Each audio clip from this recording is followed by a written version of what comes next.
Jansangram news, बातमीची सत्यता हीच आमची ओळख।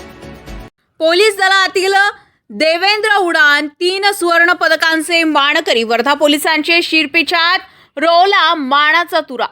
वर्धा जिल्ह्यातील गिरड पोलीस ठाण्याचे पोलीस हेड कॉन्स्टेबल देवेंद्र उडान यांनी वाशिम येथे नुकत्याच पार पडलेल्या राज्यस्तरीय मास्टर चॅम्पियनशिप 2025 स्पर्धेमध्ये दिनांक 26 ते 28 डिसेंबर या क्रीडा संकुलन स्टेडियम वाशिम येथे झालेल्या 46वी राज्यस्तरीय स्पर्धेमध्ये वर्धा पोलीस दलातर्फे सहभाग घेऊन 100 ते 200 तसेच 400 स्पर्धेत 3 सुवर्ण पदक पटकावून वर्धा पोलीस दलात मानाचा तुरा रोवलेला आहे। त्यांनी याआधी सुद्धा कर्नाटक येथे झालेल्या या ॲथलेटिक्स स्पर्धेमध्ये सिल्वर मेडल पटकावून महाराष्ट्र व वर्धा पोलीस दलाचे नाव लौकिक केले होते। ते गिरड पोलीस स्टेशन येथे कार्यरत असून गिरड पोलीस ठाणे व वर्धा पोलीस दलाचे व वर्धा मास्टर असोसिएशनचे नाव मोठे केल्याने त्यांच्यावर शुभेच्छांचा वर्षाव होते आहे।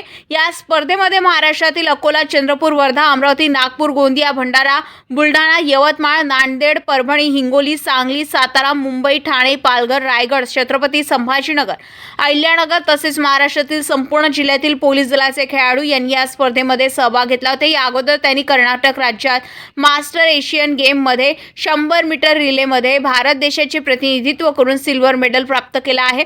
त्यांनी विदेशात जाऊन देशाचे प्रतिनिधित्व केले आहे। त्यांनी केलेल्या कामगिरीबद्दल वर्धा जिल्ह्याचे पोलीस अधीक्षक सौरभ कुमार अग्रवाल, अप्पर पोलीस अधीक्षक सदाशिव वाघमारे, उपविभागीय पोलीस अधिकारी सुशील नाईक, गिरड पोलीस स्टेशनचे ठाणेदार विकास गायकवाड व पोलीस दलातील सर्व सहकाऱ्यांनी त्यांचे अभिनंदन केले आहे। दिलीप पिंपळे, जनसंग्राम न्यूज, वर्धा।